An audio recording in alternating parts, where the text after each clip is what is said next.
Hello there, how are you doing? We're live on BBC One. That means you can pick up the phone, of course, and the number will come up on your screen.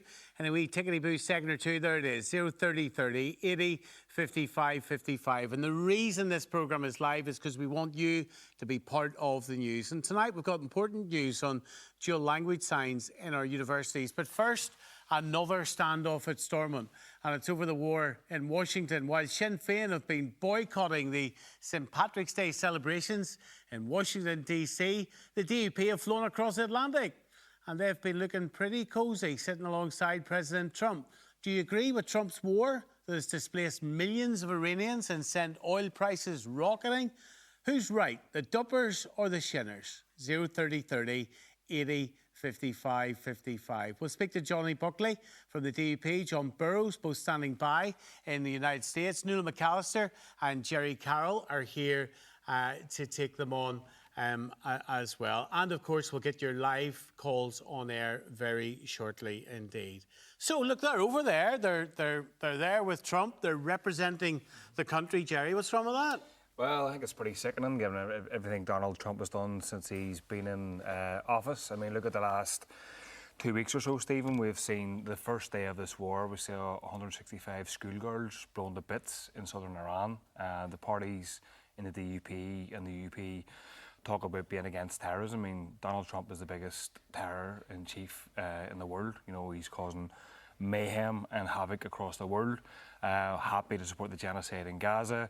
Happy to see people here pay higher for oil and petrol. And the DUP and the UP are happy to go along and get selfies and take photographs with them. Well, Trump's not happy. Come on, he's not happy at the price of oil's gone up, is he? Well, he is, because he's not affected by it. He's a billionaire. Of course he's affected by it. He ran his whole election campaign only to keep the price of oil down. Well, they've conceded they're going to lose in the midterm elections, the Democrats, you know, and he's obviously not going to run again. So what he's trying to focus on is his warped sort of legacy. But really, the people in Iran and Gaza and now Cuba, like they're ratcheting up the blockade on Cuba. And there's people I know from my constituency, Stephen, West Belfast, who are going to try and break the siege, the blockade of Cuba. They're being denied electricity, supplies, medical supplies as well, and Trump embodies the brutality and the nakedness of US empire, and it's quite nauseating and disgusting to see parties here go and take photographs, take selfies with them. I doubt their constituents are happy paying more in oil prices as well, but the reason why they are paying higher is because of the war in Iran. So Buckley and John Burrows should defend that position, which is completely disgraceful and sickening to see them. Not to mention the charges of sexual assault that Donald Trump's been accused of. Accused of? Named in the Epstein files. Well, there are plenty of people named in the Epstein files who are not guilty of absolutely anything. You're just churning that out there, aren't you? Well, I mean, lots of journalists have written about this in detail, so I'm just repeating what's been said publicly. No, I'll come to you in 1 second, if that's all right. First call of the night's Billy and Lauren. Hello, Billy. Hello, hi, yes, Stephen. You're live on BBC One, mate. What do you think of this war in Iran and the fact that duppers are out there, and the Ulster Unionist Party with Trump? Well, I realise that many people may see Trump as a controversial person, but I think to engage directly is by far the best way to represent the interests of Northern Ireland. Now, United States is an export market for Northern Ireland, and by maintaining no direct contact with the White House, I know some people don't agree with it, but it would help, Northern Ireland's interest in trade matters, helping securing investment for business and job opportunities. And I think, Stephen, just by not engaging, you're missing these opportunities. Engaging to do what, though? Nuala, sorry, you're... Well, first of all, I would say, just going back on your original point, is that the DUP are not there representing the country, that they're representing their own self-interests, to be perfectly honest. We all have to recognise that for what it is. They have fanboyed over Trump since the first time that he was in office, and they're doing so again this time around. I don't disagree around the issue of diplomacy and the importance of keeping up relations, but there is no doubt that the relations isn't what this trip to Washington is about. If we think for 1 second that Donald Trump is actually going to look at the people in the room and think, yes, Northern Ireland, I care about it, it's my priority. No, he's an egocentric person.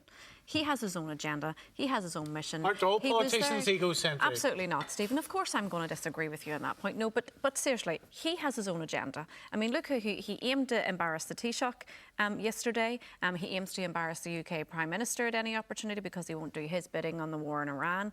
He has his own self-interest and he's not going to listen to any politician. And when it comes to investment... Are we not better, though? Are we not better being represented out there? Rather, like, what does it achieve? Do you think Donald Trump actually cares about a tiddly little boycott from Northern Ireland? Do you think he actually cares about the people in the room either? No.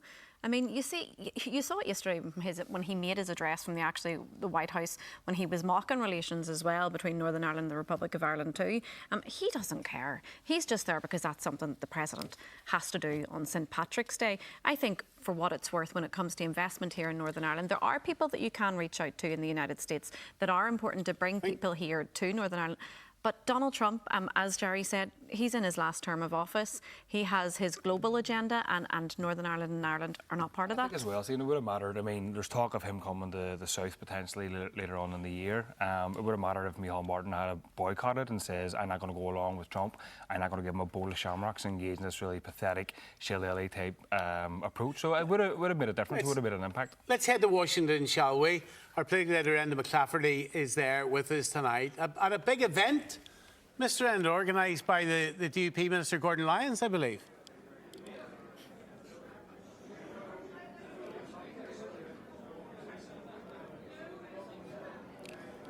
That's what Enda thinks of the Nolan show. I think it's really important, actually, to point out, Stephen, that the Communities Minister is in Washington, D.C. The person who is supposed to be in charge of eradicating fuel poverty here in Northern Ireland, instead of being in Northern Ireland to actually help alleviate the problem that the person he's fanboying over has actually created when it comes to oil prices that our constituents are feeling. So Donald Trump's actions in the Middle East are affecting our constituents. They can no longer afford to heat their homes. They can't purchase oil because it's doubled in price since the last time they bought it. But yet the minister who's supposed to look after that is off in Washington, D.C. Yeah, but deal with the housing crisis. So what would you do with the price of oil? It's not the Gordon Lyons' fault, is it? No, but he has to actually administer the new scheme set up, which in our view doesn't actually really touch the surface to help people here in Northern Ireland. But he is the minister that is in charge of eradicating fuel poverty, so he can actually take steps to actually address the problem. We're wondering in the studio here, and we'll try you again, whether the likes of Gordon Lyons, the Duppers, would have been better placed here in Northern Ireland rather than out there. So what is this big gig that they're all at?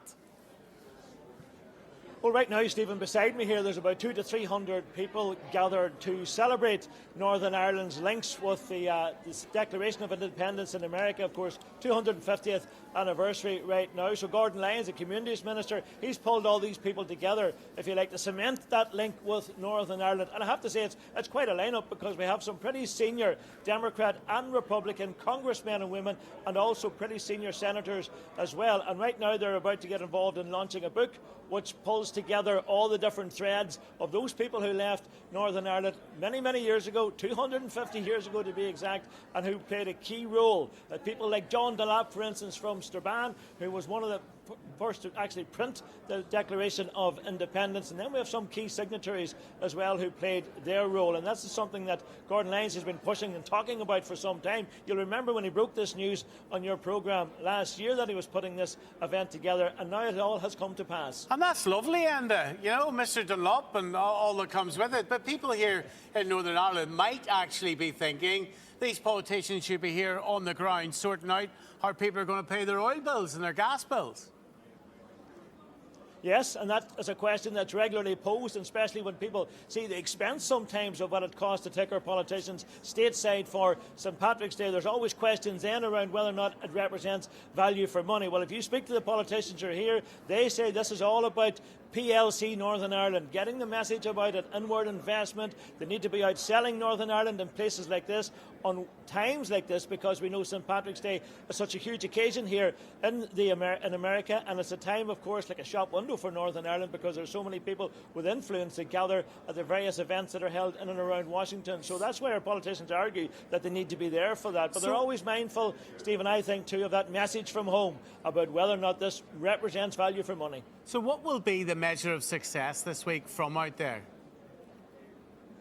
Well, politically, Stephen, I think we all have to be mindful of the fact that we're in a country which is at war right now. So in terms of the bandwidth that was available for a politician to be able to lobby and try and get some investment through the Trump administration was pretty narrow, because America right now is consumed by the fallout from that war. You're talking about rising fuel prices and the great fall, of course, in Donald Trump's popularity rating. So there's a lot to focus minds elsewhere. So the politicians from home face that battle, if you like, to try and get a space that they could perhaps bring their message over here about the importance of Northern Ireland and indeed the Republic. And I think they managed to pull it off, Stephen, because the Deputy First Minister will talk about the meeting that she had with Donald Trump. That doesn't happen too often. And also talk about the fact that she was able to celebrate the links that they're celebrating inside in the room beside me right now.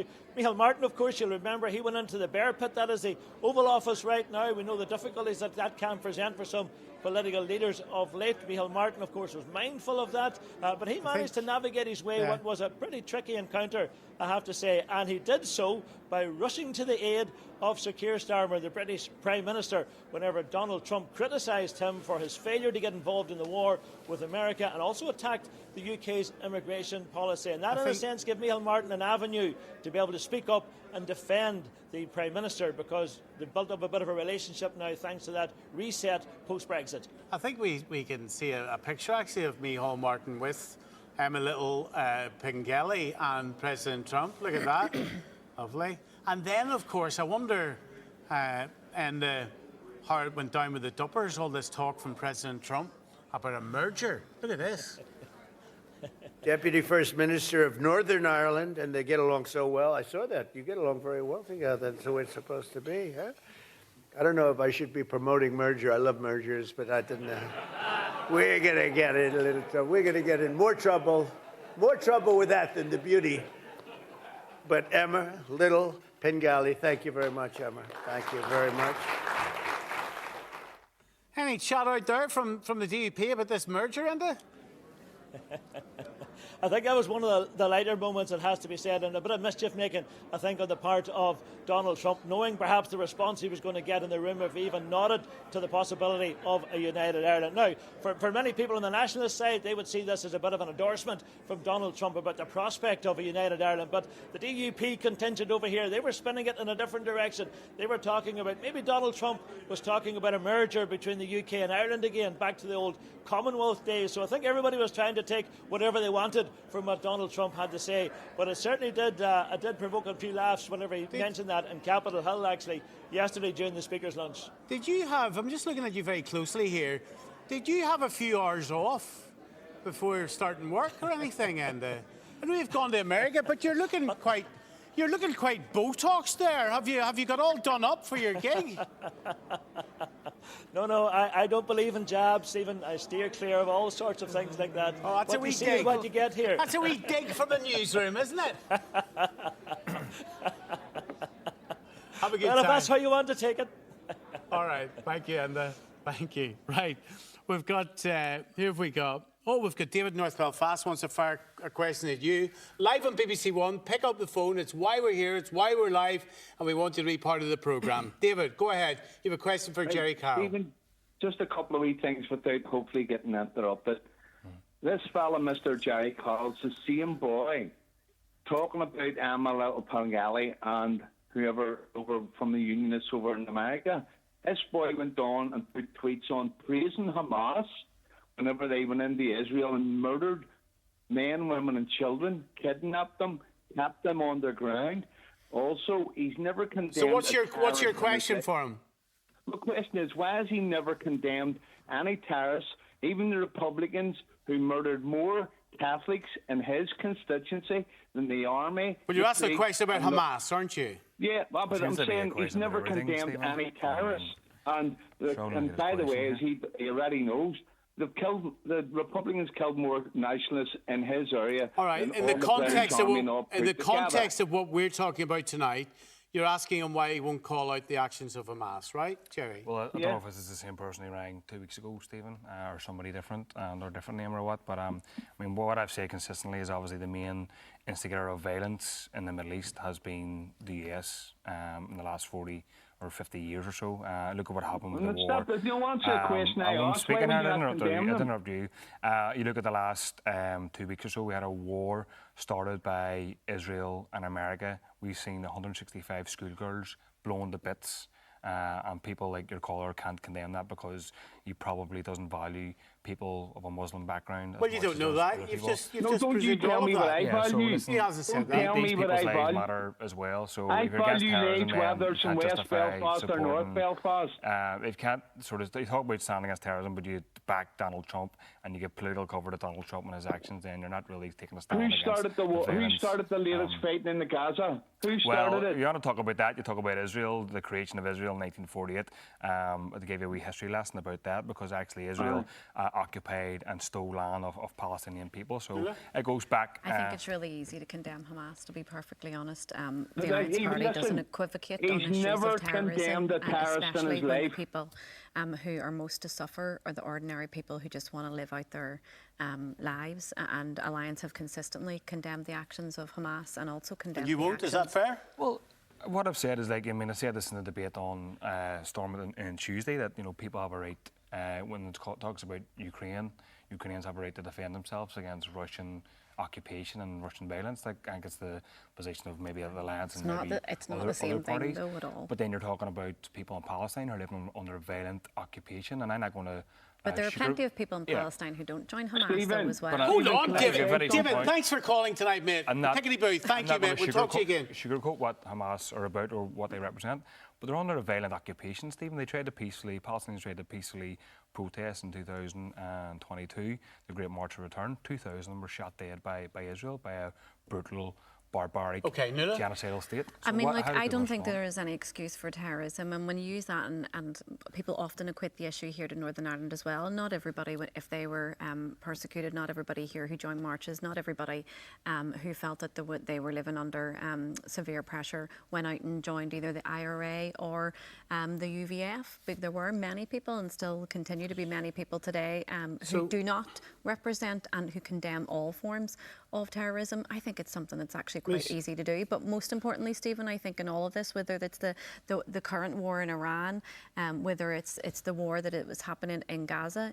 we need to think about the humanitarian need of people and ensure that it's actually the people who suffer the most are the ones that are actually the first priority. Joseph is in Belfast. Hello, Joseph. Hello, Joseph. Joseph isn't there. Sandy in Lisburn. Hello, Sandy. Hello, Stephen. Go ahead, mate. Stephen, it's just a quick one. I've listened to this, you've listened to this, and you've debated on the radio for the last couple of weeks. And I've listened to Stammer, as I call him, the chicken, talk about all the fuel bills. We know how you feel. We know how you feel. The man's on £190,000, right? How does he know how we feel? He doesn't know about we 70-year-old lying in East Belfast that can't pay your heating. I can't stand people there. Anyway, going back to the Straits of Hormuz, that's the thing that's doing my nothing. Our oil is sitting in the Straits of Hormuz. Our diesel is sitting there. Our gas is sitting there. So he says, no, I don't want to get involved in the open war. We are talking to our partners in Europe. Every 5 minutes he sits and talks to some clown in Europe. Our oil is sitting there and our prices are going up. So he's not getting involved in the open war. He's going in to get our oil, to look after our British citizens that he keeps talking about. I'm here to defend the working class. Right, well, take your boats, go in, get our oil, come back and bring our prices down. So a Sally, wee thank woman you. can sit in a bed. Instead of sitting in her bed, she can get up and sit on a couch and put the heating on.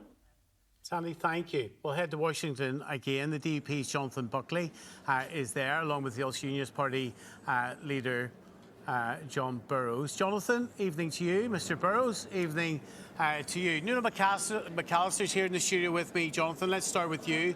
And Nuala and Jerry Carroll. Nuala's been wondering whether you shouldn't just be back here sorting out local issues on the ground and people struggling here, Jonathan, rather than out there for some type of photo opportunity. Well, it's quite a cheap shot from the Alliance Party. I mean, they're under the same comfort blanket as Sinn Féin when it comes to these issues. As for my own party, the Democratic Unionist Party, and indeed John will speak for himself, we're here engaging on the international stage for Northern Ireland. It's a Northern Ireland first agenda. When we come out here, it's about promoting our interest, whether that be the £2.5 billion of goods that are traded between our two countries, whether it's promoting historical or cultural links. There's huge connections to be made here. Do you care about the war, Jonathan? Do you support the war? Stephen, I think that's a stupid question in the instance. Nobody supports war. I don't think anybody has the full context, but I do not support a nuclear-armed Iran. I mean, we heard plenty from Jerry Carroll when it comes to international positions. Let me be stupid for a second time then. Do you support President Trump's war with Iran? I don't support any war. I'm not do asking support about any war, countries am acting I? in their own Come on now, mate. Answer the question. Do you support Trump's war with Iran? I support the President taking action to ensure that Iran are not nuclear armed. And we only have to look at the state of the Iranian system, where we had an Ayatollah in which Jerry Carroll has supported that murdered 40,000 of their own citizens. Because Jonathan Buckley you cannot point to a single statement that I or my party have made about defending the Ayatollah, so you're talking nonsense there. So do you not defend the late Ayatollah we're talking about here? Khomeini? Defend him? Well, show me a statement where I've defended him. No, well, I'm asking you now. Well, I'm telling you no. So right, he needs to be challenged. Okay, so I haven't put a statement. I haven't put a statement. So you were against them, were you? My party haven't put a statement saying we supported. Sure, no, but clear it up now. Yeah, well, that's were what you I'm against saying. them? I told you, our party have never put out a statement saying we supported him, but also what we've said quite clearly is that we're against the war because it's up to the people of Iran. Let me finish the point, please. Condemn the Ayatollah? Where was your statements? Where was your this statements man of has repeated a lie of the on TV, 40,000 citizens that were killed in the streets of Iran? You were silent. You're against the late Ayatollah, are you? I'm making that for bombing people in Iran or elsewhere. I'm not supportive of the Ayatollah or the Iranian government. It's up to the people of Iran to determine their own government. Do you think the people of Iran should topple the current regime? Well, I believe the people of Iran have the ability to determine their own future. Should they topple the regime or not? If I can answer the question, it's not going to be done in a second. You know, that can't be done with US bombs or US sanctions. So it's up to the people of Iran and Venezuela. The people of Iran are oppressed, aren't they? And if they go out and protest, they're murdered, aren't they? People Iran are being bombed and killed and oppressed by American bombs. You know, so like this. There's a wider conversation about where this violence has emanated from as well. So that lie needs to be challenged and needs to be called out. Well, you're challenging it, aren't you? Yeah, Jonathan Buckley and his party have supported this war. They've endorsed this war, and the reason, in part, why people are paying such a high increase in their bills is because Jonathan and the DUP have cheered on this war. His party have also cheered on the IDF Jerry, as well. and you know it. They've thanked the IDF and Stormont as well, and this stuff needs to be called out. And John Burrows, do you support the war with Iran? Look, let's be very clear. The Iranian regime is an evil one. I hope the Iranian people get democracy, and I particularly think of women who have been repressed in that regime as they are in other parts of the world. But here's the reality, Stephen. I've heard more talk about the war in the last couple of minutes than I've heard since I've been in Washington the last 4 days. I've been here, others have been here, arguing for Northern Ireland. I spent about 5 seconds to... Jerry, I didn't interrupt you. I spent about 5 seconds in company with Donald Trump directly. Yes, I spent some time at the White House, but over the last 4 days, I've been promoting the case for Northern Ireland, our highly skilled workforce. We have the skills and capabilities that are outstanding in fintech and cybersecurity, in agri-food, and many other industries like aerospace. That is the message that we're promoting. Northern Ireland is somewhere to invest. It's somewhere to visit, and I make no apology for promoting Northern Ireland on the world stage. And did either of you two call out Donald Trump when you were there, either to his face or to some of his colleagues? Did you tell him that bombing innocent people in Iran was wrong? Either of you? Well, look, let's be very clear. It is always a tragedy when innocent people get killed. Okay? So did you call it out when you were over there? I'm not in possession of all the facts about how the US is prosecuting their war. Absolutely and I hear pathetic. Jerry Carroll chipping into the background. Yeah, you're pathetic. Let's be very clear. You're Jerry pathetic. Carroll You're going over there and you're licking the boot of a warmonger. Stephen, I don't know if you're moderating this programme or not. Step up and say anything about the fact that his administration... OK, let's let him speak. Let's let him speak. Stephen, let me answer. John. Yeah. First of all, Jerry Carroll is someone who said, moments after the horrendous attack on the people of Israel, up and victory to the Palestinian resistance. I'll take no lectures on morality from Jerry Carroll. Well, your party, and as for, members. Nolan McAllister and the Alliance Party, Let him finish, Jerry. it Hold is on. vital. Let him finish, man. That the voice of Northern Ireland is heard. You have about 4 days where you have unrivaled access to the most prosperous nation on earth, the most powerful nation on earth.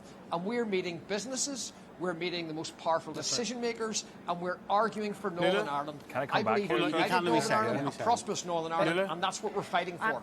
Well, I'm not surprised that they didn't challenge Donald Trump and his administration on the current war that's happening in the Middle East, because they don't disagree with it necessarily, because they are afraid of losing that access that they currently have today. But sometimes you do have to put your head above the parapet and say when things are wrong. And let's be quite clear, you can condemn the Iranian regime, and you can condemn the actions by the US and Israeli governments when they breach international law, and there is a loss of innocent lives across the Middle East, and in particular the people who have already But they're been out there repressed selling the for country. so long. They're telling you Listen, that they're selling the country. the country that the city that they're Stephen, if I currently could, in now, their eyes are on the war that's happening in Iran. But I've participated in events in Washington, D.C.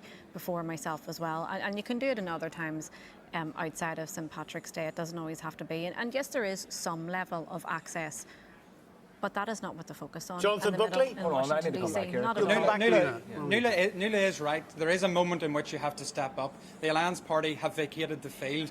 This couple of days in Washington, D.C. is all about promoting Northern Ireland. Because There's more we have focus on your values that we programme believe tonight by in. the two people in your studio about Iran, rather than dealing with the substance of the issue, what is the benefit of the people from Northern Ireland. There are Irish Americans in D.C. today who are nationalists by their own profession, but they're saying clearly they have been let down by nationalist politicians who have not shown up, have not spoken up for the country. Meanwhile, unionism is engaging at every opportunity we have. Right now, we're engaged with hundreds of people in the Capitol Hill, fighting the cause for Northern Ireland, to show it's a place for investment, Perhaps to show you it's a could name place a few of to those come and companies visit that with he's their families. spoken to that might want to Hold on. invest. Meanwhile, people like Nuala Yeah. is more intent in staying at home to criticise from the sidelines. Well, No, I I wanted need to to say come back, here, Stephen, because one thing. Jonathan Well, I'll name you one Buckley company is yesterday, top of my head. going to Washington, John Burroughs, and the only thing they can bring back is a book of articles written. It's quite pathetic. That's You nonsense, can bring nothing Jerry. back to the Complete people nonsense. of the North. Another thing is, these parties to MLAs are quite often loud-mouthed in Stormont and saying their views I don't agree with on much. But when it comes to going into the heart of the US empire, they've lost their tongue. They didn't say a word of opposition to the US president about his war on Iran, because they're lickspittles. They won't take a stand against empire. They won't take a stand against warmonger Stephen, I'll presidents. let you reply to That that. needs to be Yes, John challenged, Burroughs. and that needs to be called Go out. on, John.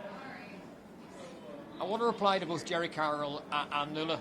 First of all, I've condemned Donald Trump in the past for some of his comments. Even on this trip, I've sent correspondence to the White House. I give a letter to some of his entourage about comments that he made about the NATO troops not being on the front line during the Afghanistani war. One of my colleagues, Andy Allen, had his legs blown off in the front line. I have condemned those remarks. I'm not frightened of standing up and speaking for anyone in Northern Ireland. But here's why I'm here this week. It is fighting for jobs, it is fighting for prosperity, and the Alliance Party might want to team up now with People Before Profit and Sinn Féin and boycott this event. But we are here fighting for Northern Ireland and everybody in Northern Ireland, whatever their religion, whatever their aspiration, because prosperity raises everything. And John's absolutely right, because the purpose of engagement out here is not that you endorse President Trump on every decision, but it's about standing up for the people at home, and that's clearly what we're out here in Washington articulating to all that will listen to us, and that is regardless of their background. Let me let Nuala speak to you both I was in a directly. meeting Nuala. yesterday, Stephen, with you. Hold on, John. I think it's important to recognise that if you're out there as part of a government, power-sharing government or a government at all, that you do have responsibilities and powers to actually engage with business to invest here in Northern Ireland. But as MLAs, that is not your role to do, because you don't have the power to actually bring people back here to Northern Ireland at all. So look, Sorry, I think Nuala, it's but important. what do we I think do it is with important. the Do not. I billions that is I traded did not back and interrupt forth? you, Jonathan. I didn't interrupt you. I've been respectful.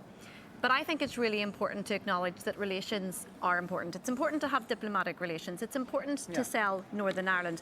But whilst you do that, You don't sell yourself out. You don't sell your country out, because it is important this current Well, sir, can I ask you a the question, Nolan? situation right now that is ongoing, the situation that is ongoing at the minute in Iran is having an effect on our people here in Northern Ireland. It is having an effect, a negative effect so, on our Nuala, people here, and we do need to sort the problems there. Now, every MLA, and I will recognise that Jonathan and John are MLAs themselves, and so they have every right to be there in Washington DC, but what they cannot do is ignore that there are situations that are affecting our people here. So perhaps Nuala, I could also I ask them fully too, recognise is that. what are they doing to help the people who are having an impact now? What are they doing whilst they're out there? Okay. Where, whilst you do have some power and influence, as you said, because you have an open door access. What are you doing out there now in Washington DC to help people Nuala, here? can I Because let that's me important too, respond and to if that. you are, Okay. then we could hear it. Go ahead, Johnny. Okay, Nuala, let me respond to that. Firstly, I understand that the war in the Middle East, particularly with Iran right now, is affecting householders right across the world, and in particular those that are home eating oil in Northern Ireland. But your position is hypocritical, because your party, and indeed I think I remember seeing you in DC last year, albeit not at the White House, but at other engagements. But during the time of conflict in the Middle East with Gaza, it was initiated under the presidency of Joe Biden, of which your party was happy to be photographed alongside. So please don't come here with a one-side picture on your engagement with the United States. For the DUP's part, and indeed John can speak for himself in the Ulster Unionist Party, we're here to put Northern Ireland first, and that means whatever the circumstances. So what are you bringing back, Jonathan? What are you bringing back? Pardon? What are you bringing back? Well, this is all... Stephen, anybody that comes to DC over the St Patrick's period, even if they're from the Republic of Ireland, their main job is to talk up and drum up the place for investment. That's where the focus has to be. How are you going to make Northern Ireland great again, Jonathan? Yeah. Well, Sinn Féin engaged a few months ago in DC to bring back jobs. When they got involved, they lost jobs. For me in the DUP, Emma Pengelly, Paul Givan, Gordon Lyons, they're out here selling Northern Ireland. They're out here promoting it as a positive place to do business. Tell me what That's you're what they're selling. here to do. But tell me what you're selling. Tell me what I'm selling. Yeah. Our people and our products. £2.5 billion worth of trade across the Atlantic between these regions. But when you're That's something to talking, be celebrated. but help me That's understand something to be this. built upon, Stephen. You're both saying you're selling our people and our products, right? So just share, John Burrows, how that conversation goes. Our people are great. Oh, we're really skilled. What more are you doing out there than you could do, you know, on a bit of a brochure or a telephone call? What are you achieving? Well, we're achieving an awful lot. The contacts we're building out here, and they have to be sustained, do lead to more jobs. Let me give you an example. Yesterday I spent time after business breakfast straight into a meeting with British American Business, the Federation of Small Business, the Northern Ireland Chamber of Commerce, American businesses and Northern Ireland businesses, sitting, working together in a room, looking at what Northern Ireland can offer, looking at the strategic advantages that Northern Ireland has, because not only has it a skilled workforce, the way the sun and time zones move, it's a very good place for Americans to invest, because they can have offices working here, whilst there are people asleep in America. We are a gateway to Europe because of our strategic location. I've been selling the strategic advantages of Northern Ireland as somebody to invest. We have outstanding workers in those sectors. Meditech is one of the booming sectors now in Northern Ireland. People have not heard the message that we need to give them. We're right here promoting Northern Ireland, and if people want to stay at home and snipe, that's up to them. But I want to build Northern Ireland. It's a great place, great people. And if I could add one comment to that with John, just this morning I engaged with the US company that is looking at a potential for hundreds of millions of pounds of revenue for Northern Ireland. They want to invest. They're frustrated at some of the systems in Northern Ireland, such as our planning system that has delayed things. But Jonathan, you can do that without going to the White House, though. They want to invest. You can still do that without going to the White House. Your party could be here and not go to the White House, but you chose to stay at home. You chose to vacate the field and put yourself under the Sinn Féin comfort blanket. That's not surprising. Right, Jerry, sorry, go on. If I heard him correctly... He's not actually at home doing that. If I heard him correctly, I think he let the cat out of the bag. He said US corporations are frustrated with the planning system here.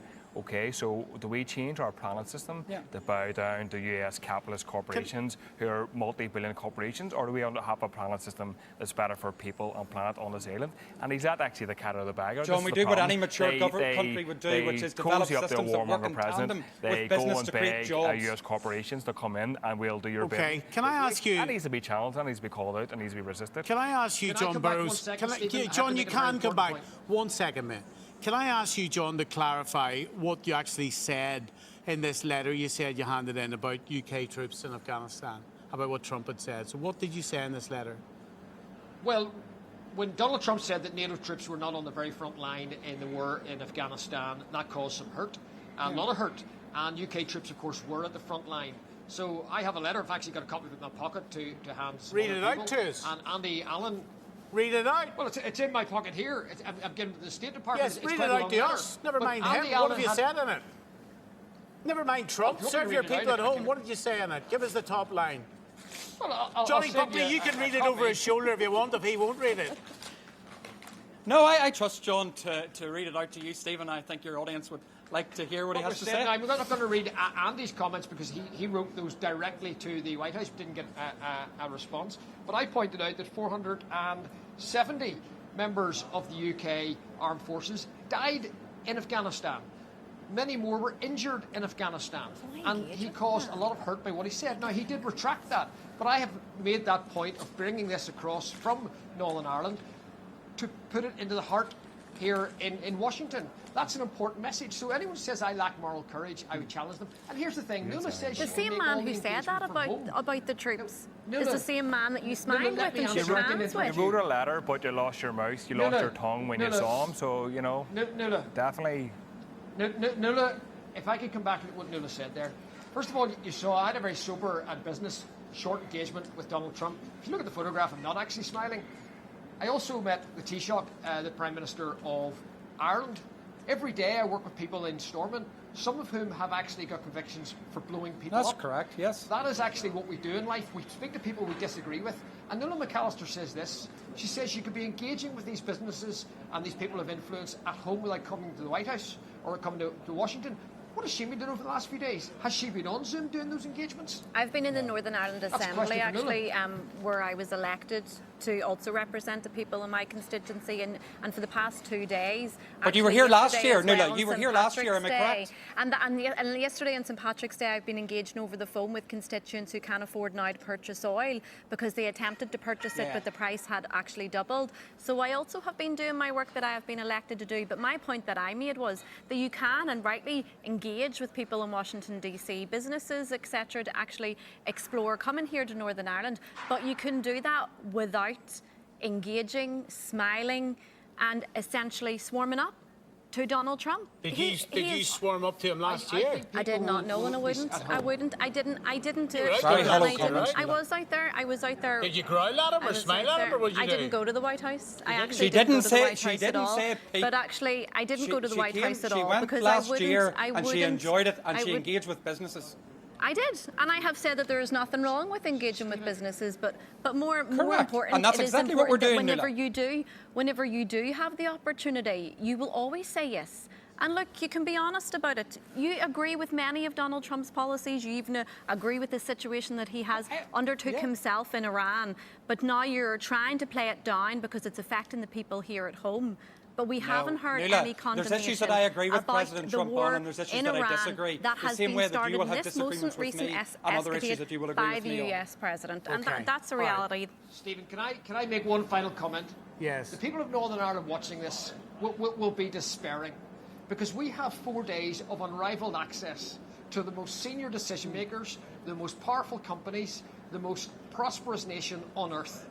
And we are bickering about people who've gotten a plane and went over and tried to work for the people of Northern Ireland. No, it's about your engagement. Nuala needs to think bigger than how she's thinking. Look up and about, and we can actually make a difference in the world stage and bring prosperity and even more prosperity to the people of I Northern agree with Ireland. John on one thing. They'll be despairing. They'll be saying politicians like yourself getting a 27% pay increase and go over to a jolly in Washington and have not a thing to show for it when they come back. So I agree people will be despairing at that, and also despairing that people are giving political cover to Donald Trump, a man whose ratings are actually in the gutter a man who most Republicans are now protesting and railing against. So people will be despairing at that, and so that's the one thing I do agree with. Jerry, the voters despair at listening to you every week in the Assembly. Never listen mind. here, I've seen your TikToks, Jonathan. It's quite awful to watch, you know. So is this Jerry? Yeah. Same back. Yeah. Proud to promote. But Stephen, can I say one thing, that there's countries right around the world that would give so much for the opportunity to engage at such a senior level in DC. We've tried to do that maturely. We've done that across the aisle. But nationalism is missing. And there's nationalists that really do look towards their politicians at the moment and say, you've vacated the field. You're no longer engaging with DC, the most powerful country in the world, a friend and ally. You have detracted yourself. You're no longer a trusted ally that they can look to with optimism. We're here to sell that message that Northern Ireland's a place that you can do business in. And President Trump also introduced a new theme just in his closing. I'll tell you what his new theme was, the merger, right? Yeah. Can I actually, it's quite funny, Stephen. He's introduced quite a particular angle now. I mean, for the President of the United States to talk about the Republic of Ireland potentially re-merging with the rest of the United Kingdom is quite a feat. I didn't expect that when I came to DC this week, but that's for a conversation back home. Caroline's in County Tyrone. Hello, Caroline. Hello. I would just like to say how cross I am with the debate. Hello. I can hear you. Why are you cross? Why am I cross? I am so cross with the debate that's going on tonight. Full stop. Tell us why. Because, one, we are Northern Ireland. At this moment in time, we are still Northern Ireland. Okay? And no matter what politics are, no matter who's doing what, and what war is going on, we need to be represented. OK, Caroline, thank you. Sean Enniskillen next. I've got to keep moving on. We need to make our points quickly and get in there. Sean Enniskillen. Hello, Sean. Jerry, how many jobs have you brought to your constituents? How many jobs have you brought to Belfast? I have got family, grandchildren working in jobs created by American industry. Okay. So instead of being critical, well, I mean, I don't know what jobs you're talking about, but I mean, my job is obviously to fight for protect the jobs that are being, cut in terms of NHS and the public services more generally. Are you reaching out to America though, and American companies? I'm not begging American companies, no, but I'm fighting for people here locally in my constituency who. Do you care about growing the economy? Growing economy, care about creating good jobs and well-paid jobs. The idea that we're going to go and get that by just begging US banks, US corporations is quite laughable. So I don't know what jobs your relatives are in, but I think we should be saying trying to pave our own path forward, which isn't reliant on. I mean, another thing is there's all this talk about Google and AI technology, and quite a lot of experts, people who are much more smarter than me, are saying there's going to be a crash coming quite soon. So if we hit our economy to that sort of tech, Jerry, thank you for coming in. Thank you very much. Thank you. We'll say thank you, by the way, to Jonathan Buckley and John Burrows. Thank you for making time to talk to us tonight. You two you aren't joined at the hip down there for a wee while, are you? I can't see below the waist. You're not.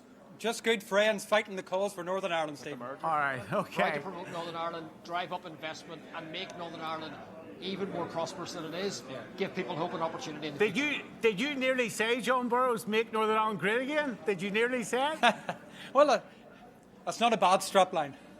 Look, I think Northern Ireland is great. Great people, great place, great future, but we can make it even better. Let's work together and make Northern Ireland work for everybody. Thank you very much, gentlemen. Thank you. Thank you, Jerry. Thank you, Nolan. Now, next, a vote closes tomorrow to decide whether Irish and English signs should be given equal status at Queen's University Students' Union. But while all the focus has been on Queen's, what has gone unnoticed until tonight, you see, is what Ulster University Students' Union put on their website last week. Guess what? They've already gone by. They say signage is now installed at their Belfast, Magee and Coleraine campuses. Look at the pictures of them going up. And guess what? The world has not caved in. So do people really care? Peter went up to Queen's University yesterday on St. Patrick's Day To be quite honest, he struggled to find people who were prepared to speak out against bilingual signs.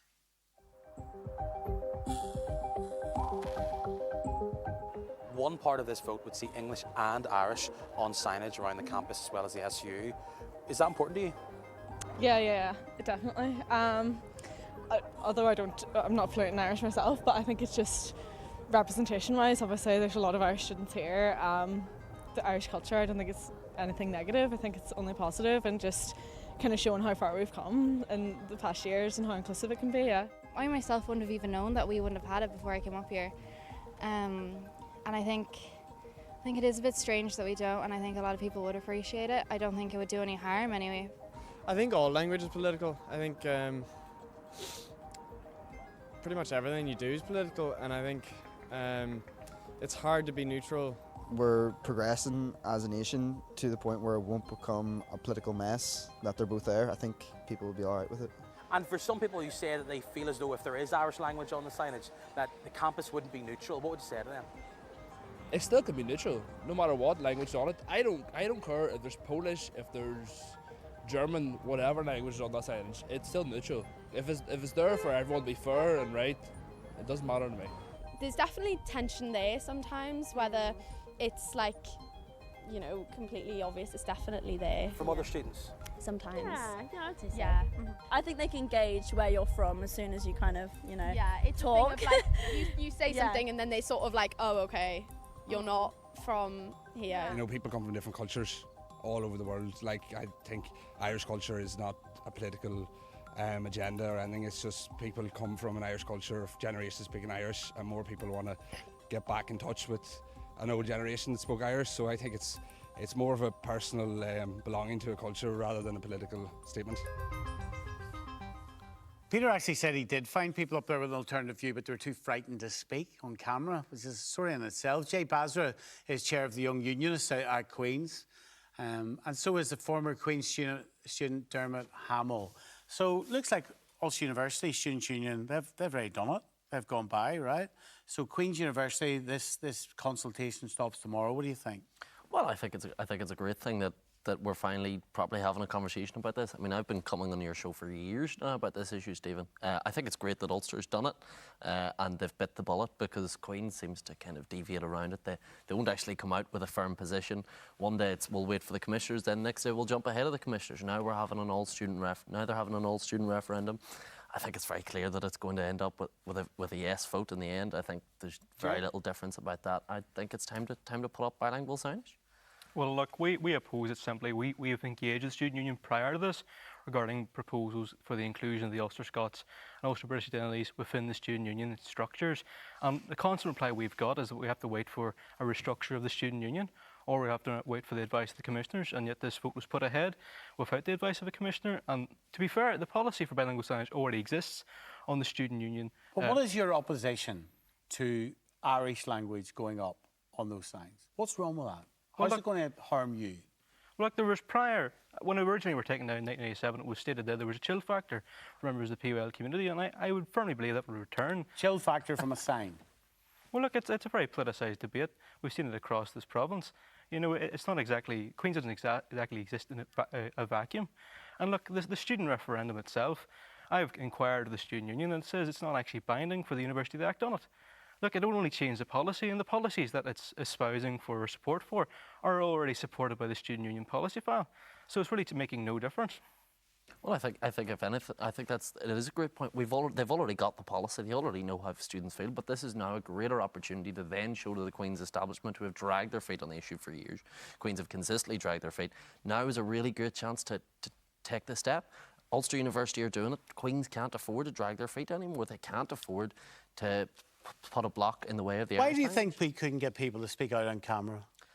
Well, I think it's a fear. I think fear of getting what? Fear of getting pilloried? Fear of getting bullied or what? I don't think so. I mean, look at me. I've been putting myself out there for years. Right? He's been putting himself out there for years. But he says a cold house, don't you? Cold house. Yes, I would agree. Where's the evidence of a cold house? Well, the evidence is quite clear. When we had our students' freshers' fair stall last year, we had quite a lot of our students who were manning the stall were quite clear. They said they thought they weren't welcome there. They didn't feel that they could come up to our stall, or they felt that they were being sneered at when they were manning the stall. And that there is a manifestation of the cold house. I don't think that's because it's a cold house for unionists. I think it's because the political party that you represent or are a member of, Jay, has dragged its feet behind on Irish language issues, on LGBT issues, on issues like abortion. I think that's where students will honestly have a greater problem with than the have a look at this, question. Jay, right? Tell me why this gives you a chill, or whatever it is. Why does that look? Look, why does that give you a chill? Well, look, it's not that. We have seen... Well, no, but it is that. It's quite literally that. Well, look, I think Queen's has made its statement clear in prior statements that it would not put up signage again. It would instead go for a digital strategy. And that is where it will probably go. That's the signs coming down previously, right? Yes. But did anything actually change in the fabric of that place? Well, the student union has moved forward. Students no longer feel it as increasingly as it was a very much a cold house. It has made leaps and bounds, and we want that. We want the university and the student union to be welcome for all, and we want that to continue forward, and we want to see representation properly for the Ulster British and Ulster Scots communities on campus. Absolutely. I would love to see Ulster Scots signs go up alongside it. I think that'd be a great step. But I think this attempt to consistently hold back the Irish language, it was the same discussion was had when it came to student accommodation for Irish-speaking halls. It was this consistent talk about how it would maintain a cold house. I think it was Dr. Ryan Feeney spoke at an event a few years ago between the two then leaders of the largest unionist parties, neither of which are in position now, and talked about warming up the cold house and warming up against perceptions of this. I think the perceptions of that are unfair. I think it's largely political. It's political bluff and bluster. When Ulster University Students' Union did their survey, right, 94% were in favour of bilingual signs on campus. 94%. Is Ulster University a cold house? Is it? Nobody ever says that. Cara in Antrim. Hello, Cara. You're live on BBC One. Hiya. Go ahead, Cara. Sorry? Kajay Martashev, how are you? I'm all right, thank you. Go ahead. That's just saying hello, right? I suppose as someone from a mixed background, I've seen both cultures in Northern Ireland be weaponised and be used as divisive tools. But I feel like it's about time that we celebrated our cultures together, especially in our institutions and shared spaces. Bilingual English and Irish signage is one step towards that. To be honest, I would also love to see Ulster Scots or Ullans included in that. To quote Seamus Heaney... Well, if you want to see it included in that, then these signs are going to have to be quite big, aren't they? Because where do we start? So with English, right? With Ulster Scots, with Irish. Then do we stick Polish on it? Do we stick Chinese on it? Like, where do we start with a sign? Switzerland, who have trilingual signage in Italian, French, and German, is quite easily done. That is a cop-out excuse. We should be celebrating our native cultures. Whether you call it whatever you want to view this part of the world, we should be celebrating it as a whole. Well, now Julie's in Newton Abbey. I'll let you speak to her, Cara, yourself. Go on, Julie. Hello, it's Julie here. I don't agree with what you're talking about because this is British. I'm an English person, right? We all speak English. There should be no Gaelic signs on English. Irish signs should say underneath. Would you consider Edward Carson to be quite a founding father, if you want lack for a better word, of Northern Ireland? I would think so. I would consider him quite an historic part of Northern Ireland. You mean Sir Edward Carson? Sir Edward Carson. He was an Irish speaker. He spoke Irish. Lovely. So this country and Presbyterians in this part of the world have been speakingIrish for centuries. He fought to keep us in a unit. He also came over here have been speaking Irish for centuries. We're not talking about Edward Carson all night, are we? No, but I'm just pointing out, like, the language is for everyone. Can I not talk loud? You can go on ahead. But Sir Edward Carson fought to keep us out of the United Ireland too. I'm not talking about a United Ireland. We're talking about language signage. Keep it as what it is. I am Northern Irish. There should be no. I am Northern Irish. I am British. Julie, can I ask this question? I'm British too. Julie. But I don't class myself as Irish. I class myself as British. I live in a British country. I live in an English country. Julie. There should be no... That's not what we're talking about, love. I'm British too, but one of my language as a British citizen is the Irish language, which Julie. is an official language. I don't speak Irish, and I That's think okay. it's a You dirty don't have to. language This is not anyway. attack So on the English You language. can't call language We are not dirty. excluding English. We are not excluding Ulster Scots. Well, we I well, want we to are speak to actually. Stephen That's Nolan. actually a Hold on a minute difference. We are now. excluding Ulster Stop. Scots, and we shouldn't be. Stop. But Stop. we are not Stop. excluding English by Hello. including other languages. Stop. Hello, I can hear you, Stephen, but she Too won't let loud. me hear you. Julie, tell me this. If you see another language on a sign, as well as the language you prefer, why can't you let everybody swing whatever way they want to, Julie? Why not Because just... I can't read the bloody thing because I don't speak Irish. But you can read the English language on it as well, Julie, can't you? Oh, but it shouldn't be there because this is because of from Sinn Féin got into government. No, it's nothing to do with Sinn Féin. It's to do with the fact as a piece Here, hold on, I'm not talking to you anymore. I want to speak to Stephen Nolan. In every way with Doesn't- my peers. She doesn't want to talk to you, Cara. She wants to talk to me. Right, thank you very much. Thank you, Cara. Thank you, Julie. Welcome to Northern Ireland. Hi, that was quite a lot. But that is how these signs are genuinely divisive. To live on some planet where you say, well, it shouldn't be, they are. Well, listen, they are divisive. I think I'd take a fair guess that Julie isn't representative of your average Queen's University student or staff member, to be honest. What's that mean? That's a bit of a pompous statement. Well, I think it's fair. You a bit of a university snob. No, I never finished uni, so I think it's I never finished my time at Queen's. What I'm saying is that, I mean, that I've never met an attitude like that at Queen's. Whenever I was at Queen's, I never met an attitude that aggressive and that anti-Irish in my entire time there. And I spent a lot of time engaging across the political divide. I ran a bloody debating society up there for a year. And that wasn't great fun a lot of the time. Why not? Well, because a lot of the time you have to kind of grin and bear a lot of political opinions you don't want to hear. But it was very, very rare that I don't think I ever really heard anything with that level of aggression.